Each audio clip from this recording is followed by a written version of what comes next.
Olá, uma boa noite para você que nos acompanha pelo Sistema Canção Nova de Comunicação, aí em todo o Brasil, também na América Latina, Estados Unidos. E a você, claro, a partir de Portugal, nosso abraço, aquele alô todo especial aos portugueses que nos acompanham, o programa Em Pauta, que é exibido às quintas-feiras pela manhã. Então, se é boa noite aqui no Brasil e em alguns outros países, aí em Portugal, é bom dia. Que Deus o abençoe. Estamos juntos num novo programa, num novo tema. E, como promessa é dívida, nós vamos retomar aqui com a presença do professor Evaristo Eduardo de Miranda. Ele que esteve conosco conversando sobre a Bíblia, a Sagrada Escritura, e volta agora ao nosso programa para continuarmos a reflexão num outro tema. O universo das ciências e o cosmos das religiões. Duas leituras de uma só realidade. Vamos acompanhar a nossa matéria inicial.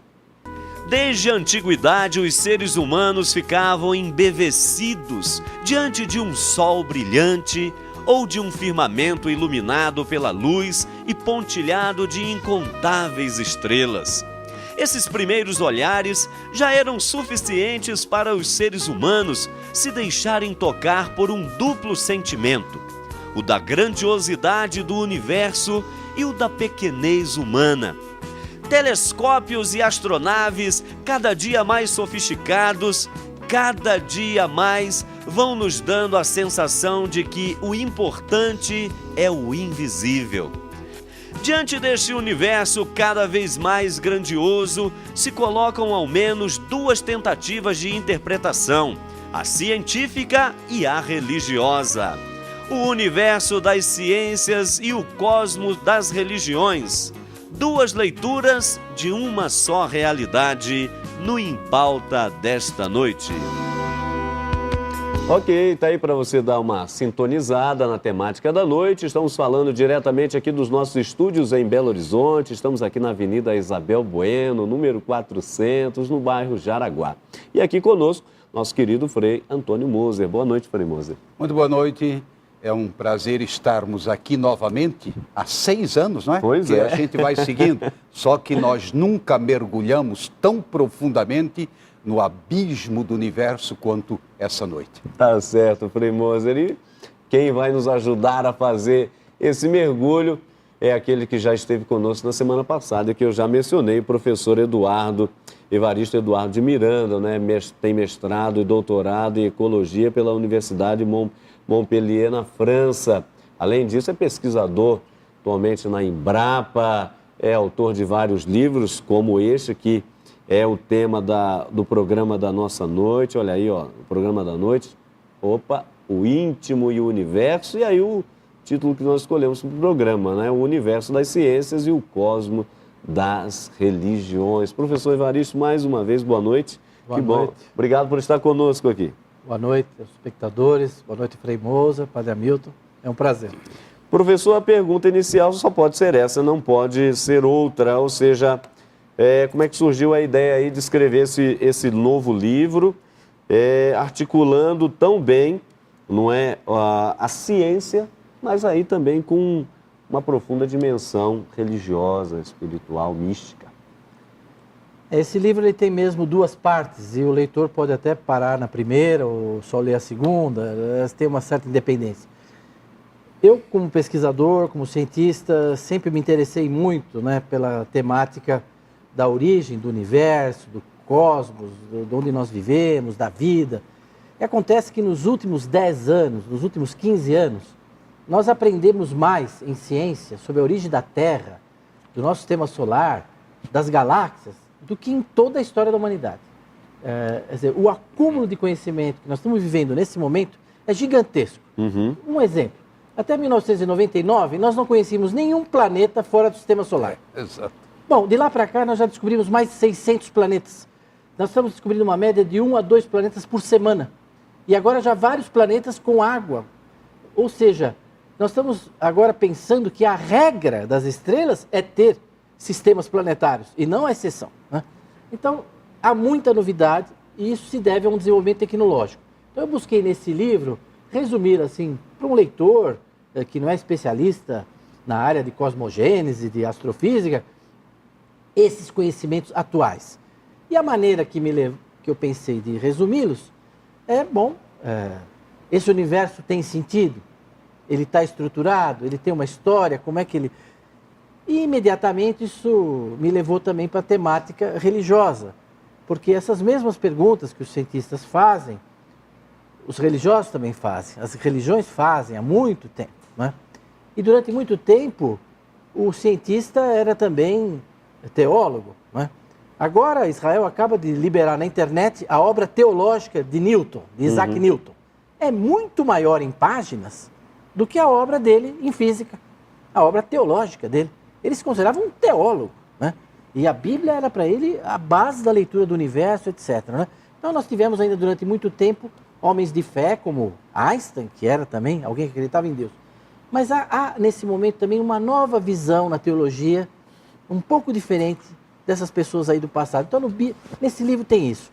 Um resumo um pouco do que a gente sabe hoje sobre esse universo, que aprendemos nos últimos anos, e também novas perspectivas, vamos dizer assim, na compreensão desse cosmos do ponto de vista da fé, da religião, né? E é muito interessante isso, professor Frei Moser, porque o debate ele sempre continua, a questão de fé e ciência, e quando se olha para a história, verifica-se esses grandes nomes, esses grandes ícones, se percebe a experiência mística, religiosa, não é como agora citada pelo professor de Newton. E, no entanto, a gente ainda se depara com acontecimentos recentes tipo este. Por exemplo, recentemente um cientista da NASA, nos Estados Unidos, foi demitido por declarar fé em Deus como Criador. No questionamento que o cientista fazia, ele dizia, olha, universo e ser humano são complexos demais. Por isso, olha, deve ter um ser superior, anterior, criador, Deus. Aí, não, você está fora. Você já professou a fé, então não é o nosso norte. Então, essa questão que o professor coloca aqui no início do livro, distinguindo bem uma coisa da outra, não é? Ciência e fé, quer dizer, mas ainda nos dias em que estamos vivendo, despertam aí pontos de vista diferentes, olhares diferentes, mas por uma mesma realidade. Se nós tivermos aqui diante de nós uma espécie assim de esfera, não é? Agora a Copa já está próxima, então uma esfera. Depende, se você olhar sem os óculos, com binóculo ou com um binóculo super sofisticado, você vai ter uma imagem diferente. Se você olhar de um lado, você tem uma certa compreensão da mesma esfera. E assim eu diria a ciência e a fé. São olhares diferentes, agora sempre na busca da verdade. Só que aí está, a ciência, ela não crê na verdade, ela crê naquilo que ela conseguiu detectar, colocar a mão. Enquanto que a fé, ela vai para além daquilo que você consegue tocar com a sua mão, né? A fé, ela se projeta num universo não tangível, ou seja, não de todo tangível. Alguma coisa você percebe, você toca. É interessante, por exemplo, sobre o Cristo ressuscitado, né? Toque aqui nas minhas mãos. Eu gostaria de ter tocado, né, na mão dele, no Cristo ressuscitado. Mas é só para dizer, a fé ultrapassa o tangível e o compreensível racionalmente. Não significa que se contrapõe, não significa que negue. Pelo contrário, quanto mais avança as ciências, mais o nosso horizonte vai se alargando. É interessante isso, e não resta dúvida que o avanço da ciência se deu, sobretudo, nos últimos anos, de uma forma extraordinária, não é isso, professor? Verdade. Mas, por outro lado, ainda fica uma questão que o senhor explora bem aqui no livro, que é, para além das ciências, a questão do sentido, porque é preciso buscar um sentido para as coisas. Mas que sentido é esse que o senhor está falando no livro? O Frei Moser acaba de dizer isso em outras palavras. Eu acho que hoje nós estamos diante de dois sistemas de pensamento, vamos dizer assim, de reflexão. Um são os sistemas explicativos. A ciência, hoje, ela, na parte do cosmos, ela deixou cada vez mais de lado explicações do tipo porquê, entendeu? isso ela deixou de lado. Hoje ela se interessa fundamentalmente pelo como essas coisas aconteceram. São sistemas explicativos. Se esse cientista da NASA estava recorrendo à Bíblia e à fé dele para explicar, eu acho que a NASA não devia mantê-lo nos seus quadros mesmo, porque ele é inadequado. Entendeu? Com toda certeza. Né? Não estou dizendo que está certo, que é arbitrário, não é isso. Agora, outra coisa é qual é o sentido disso. Né? Por quê? Para onde isso vai? Né? São perguntas que a ciência nem cabe a ela se colocar. Agora, as religiões, elas se interessam pelo sentido do universo. Né? É interessante que no Brasil, no século XVI, os jesuítas já tinham separado a noção de origem e de criação. Eles diziam, a origem é Deus, de tudo. Agora, a criação é a natureza. Ela está criando animais, né? Eles já tinham separado. Você tem gente hoje, criacionista até hoje, né? Que ainda não viveu o que a Igreja Católica já viveu no século XVI. Né? Eles me convidaram para um debate com criacionistas, eu falei, eu não vou. Manda eles lerem lá os jesuítas do século XVI, começa pelo século XVI. A Igreja está muito mais distante hoje nisso. Então, apesar de terem, vamos dizer, pensamentos que fundem, né? Ciência, religião, fé, são campos distintos. Um é os sistemas explicativos, o outro é o sentido disso. Não é só você se perguntar por que eu existo, por que esse universo existe, mas, sobretudo, se perguntar por que eu me pergunto isso. Essa é a questão fundamental e que poucos acabam fazendo. Né? Exatamente. Frei Moser, bom, nós vamos continuar aqui o nosso debate, mas quero aqui avisar ao pessoal que quando, por exemplo, aqui na página 27 do livro do professor Evaristo, ele menciona uma coisa muito interessante que é citar Albert Einstein. E Einstein tinha essa frase que era extraordinária: o ser humano, dentro desse contexto estamos falando, que não tem olhos abertos para o que é misterioso, passará pela vida sem ver nada. Coisa extraordinária. Ou seja, o professor dá aqui uma dica para entender essa questão de vendo o invisível e escutando o inaudível. Olha aí que coisa extraordinária. Afinal, o que é esse invisível, o que é esse inaudível, esse misterioso que desperta os cientistas por um lado, mas por outro lado ainda são tão difíceis de serem demonstrados pela ciência? Vamos partir do invisível e pegando as colocações iniciais do professor. Hoje nós temos uma compreensão a cada dia diferente do que realmente existe, do que é o universo, não é? E tanto assim que se chegou à conclusão, posso estar errado, mas aí ele me corrige, de que na realidade, quanto mais nós vamos conhecendo, mais vamos percebendo aquela massa escura que constituiria 90% do que nós chamamos de universo, não é isso? Ou 93%? 93%. Ou seja, você não sabe definir, é uma energia que engole estrelas e assim por diante. Então, ninguém sabe, é o invisível, ninguém viu, mas está lá atuando e movimentando todo esse complexo. Então, a energia, isso é uma coisa que me impressiona quando eu viajo de avião, sabe? Nós estamos voando no meio de forças, de energias que você não vê, mas que atuam e de uma maneira, às vezes, um tanto arriscada e perigosa. Né?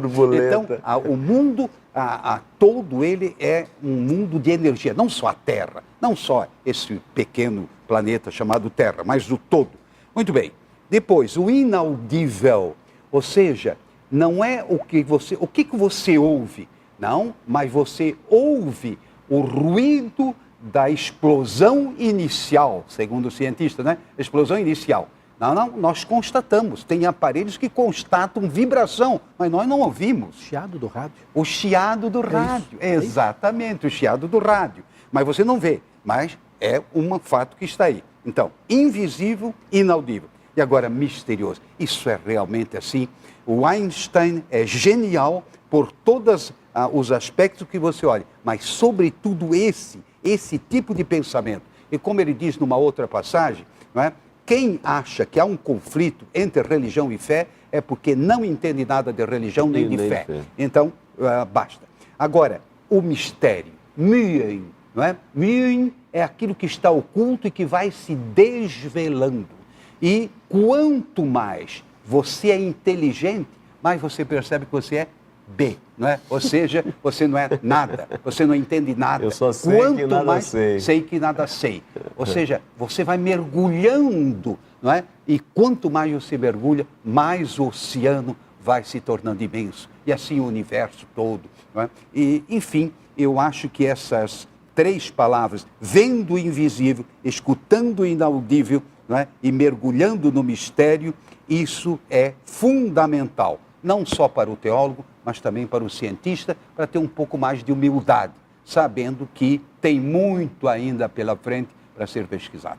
Tá certo. Olha, nós vamos para o nosso primeiro intervalo, você não saia daí não, porque ainda tem muita coisa para a gente conversar, inclusive sobre aquilo que tem passado aí pelo dia a dia das pessoas ultimamente, que é essa questão, o professor vai poder esclarecer isso para a gente aqui do ponto de vista da ciência, questão do fim do mundo, né, 2012, tempestades solares, enfim, tem aí bastante coisa para a gente conversar ainda após o nosso intervalo. Saia daí não, um minuto só e já estaremos de volta.